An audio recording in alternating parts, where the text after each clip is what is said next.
வணக்கம். நம்ம கிளாஸில் நெக்ஸ்ட் பார்க்க போது 9th டிசைன். நம்ம என்ன பண்ண போகிறோன்றதை சைடில் ஆட் பண்ணுறேன் பாருங்கள். தேவையான திங்ஸ் பார்த்தீங்கன்னா கிளிப் ஸ்டோன், கிறிஸ்டல் பீட், 2 சைஸில் பீட்ஸ், ஒன்று பிக் சைஸ் இன்னொரு ஸ்மால் சைஸில் எடுத்திருக்கேன். கிளிப் ஸ்டோனில் பார்த்தீங்கன்னா பேக் சைடில் 4 ஹோல்ஸ் கொடுத்துருப்பாங்க. இதை நம்ம கிராஸாக தான் ஸ்டிச் பண்ணணும். எப்படின்னு பார்ப்போம் வாங்க.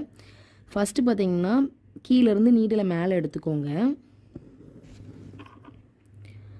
இந்த கிராஸ்லேருந்து இந்த கிராஸ் விட்டு இந்த பாயிண்ட்லேருந்து இதுக்கு கிராஸாக போட்டுக்கோங்க.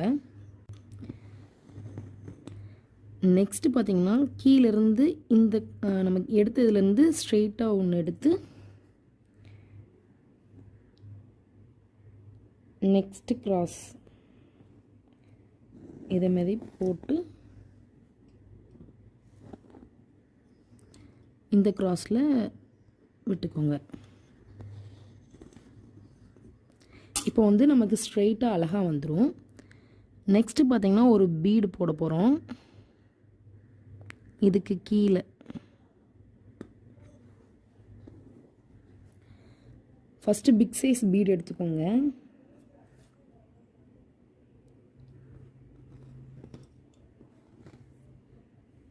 இந்த மாதிரி. நெக்ஸ்ட்டு பார்த்திங்கன்னா கிறிஸ்டல் ஆட் பண்ண போகிறோம். இந்த கிறிஸ்டல் ப்ளஸ் ஒரு குட்டி பீடு ஆட் பண்ணிவிட்டு திருப்பியும் கிறிஸ்டலில் விட்டு நம்ம எங்கேருந்து எடுத்தோமோ அதே பிளேஸில் இந்த மாதிரி விட்டுருங்க. ஹேங்கிங் தொங்குற மாதிரி வரும். இது ரொம்பவே அழகாக யூனிக்காக இருக்கும். நெக்ஸ்ட் கிளாஸில் இன்னொரு டிசைன் பார்ப்போம். Keep learning. தேங்க்யூ.